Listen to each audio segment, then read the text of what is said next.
Welcome. I'm Kinetic Symphony. I hunt down and report on weird and true mysterious stories, from glitches to the paranormal. Case file number 1581, written by Neongypzy, frozen time in a mysterious carnival. It was summer 2019 and I was with an ex who had 3 daughters. We decided to take them to a local fair, and it was one of the last nights, so I was packed. He had taken his oldest with him to go on a ride that the 2 little ones couldn't get on. I had gotten them tickets and we walked around going on different rides for 3 or 4-year-olds. I had one on each side of me and they were holding my hand. We had to walk around the fair to get to the one ride they wanted to go on again. When time seemed to slow down, it was probably only a few seconds, but it felt like a whole eternity. I remember all of a sudden, everything got real slow. There was no noise at all. I couldn't hear talking, the rides, nothing but my own heart, and everyone that I passed was staring at me. It's hard to explain, but all of a sudden every single person I passed while walking suddenly just stared at me with a look of horror. I remember it feeling like they were all actors, and for that brief moment they were scared. I realized what was going on.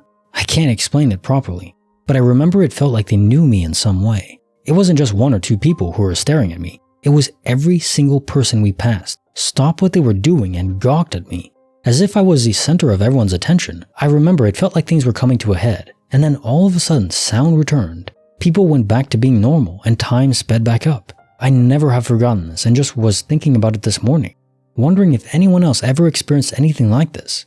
I was not under the influence of anything. This is one of the many strange experiences I've had in my lifetime.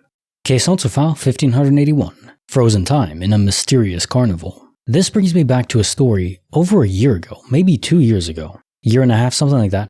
There was this man that was in a restaurant. I think he was proposing to his wife, but maybe not. I know he was in a restaurant, 100%. And time just slowed down. There was no rhyme or reason to it. Everything else around him slowed down. His partner, I know he was with someone else, and the waiters, the waitresses, the other patrons, everyone slowed down. Very, very slowly.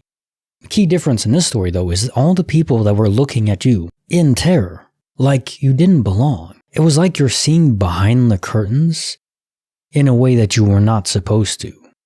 And damn, is that freaking eerie. There's stories like this where you just like feel it in the pit of your stomach. Ooh, not right. Something's not right. Case file number 1582, written by parathroway, from music into her necklace. I love reading stories about objects that mysteriously disappear and reappear. Then it happened to me. One weekend in February 2023, my daughter purchased a necklace that she fell in love with while we vacationed in Eureka Springs, Arkansas. The next week, she called me one day in a panic while I was at work because she lost the pendant while she was getting ready in her bathroom. Her bathroom is very, very small and the floor is marble tile. She said that when she was putting on her necklace, the pendant dropped and she heard it hit the tile. She searched and searched but couldn't find it. I rolled my eyes thinking this was just her not looking hard enough. I got home and searched the tiny bathroom. I got on my hands and knees and looked under the cabinets and in any gaps in the baseboards. I finally had to give up. It wasn't there. Later that summer, we had an awesome but exhausting time at Lollapalooza. After the last day, we got up early and drove 8 hours to return home. For some reason, my daughter had an urge to clean her room, which has never happened. At the time, we had a lady who would clean our home weekly. Well, my daughter noticed that her ceiling fan blades were dusty, so she got up on her bed and reached up to clean them. She screamed, "Mom, guess what? Her necklace pendant was on the ceiling fan blade?" I was shocked. She uses that fan every night. Of course, we put the pendant on the fan and turned it on to see what happened. As expected, the pendant flew off immediately. We have no idea how her pendant disappeared after she dropped it on the bathroom floor and reappeared months later on her ceiling fan. Case notes for file 1582, from music into her necklace. I think we're all in that camp that we love DOP stories. It's the most classic glitch style that exists, in my opinion. Just common, but still very interesting. It's the bread and butter of glitch in the Matrix stories, for a good reason. You can fill up on it, and it's quite tasty. You don't have to go to these exotic dishes like time freezes or space-time portals or aliens. Stuff like that is more extreme, caviar and other dishes that maybe you don't have to have, although they have their place. But the bread and butter goes to another level when the item returns to you. And especially in a case where it returns to you in a place that is impossible that it could have been even a day prior, because you always use the fan. And as you tested, if you use the fan, then the centrifugal force pushes the necklace away. So if it was there, it would have fallen off. So it literally just was placed there within a day. Who did it? Maybe we'll never know. Maybe it's just the universe being funny, or the dungeon master of your campaign. Case file number 1583, written by RebelWithoutASauce, The Cursed Mirror. So, once when I was about 15 years old, I went down to a room in my parents' house with a book. The room somehow insulated against my half-deaf mother's television and the sounds of the city. The one unusual feature of this room was a mirror, covering most of one of the walls in the room. It was made up of 2-foot sections since it was a very old mirror. It was the middle of the day, but I planned to be reading there for a while. So I walked toward the lamp to turn it on. I was reaching to turn on the lamp when I thought I saw something in the mirror. I looked over and saw my reflection in the mirror, along with that of a tall man, maybe a bit taller than me, but much thinner, standing beside me. Since I had not seen any men in the direction I was reaching into, I looked beside me. I was relieved to find nothing there. I was already thinking, wow, that was weird, must have been some synapses misfiring. Then I looked back in the mirror. The man was still standing there beside me, even though there was nothing next to me. I stared back at him.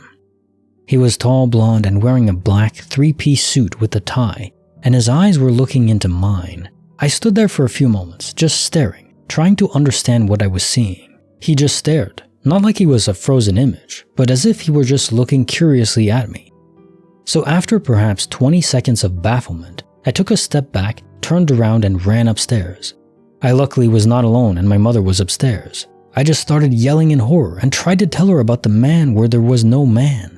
I am generally a calm person, even in danger, so instead of thinking the house was being broken into, she thought I had abruptly gone insane because she had never seen me display such fear or emotion. I could not be coerced to go in that room or even walk past the doorway for a month or two.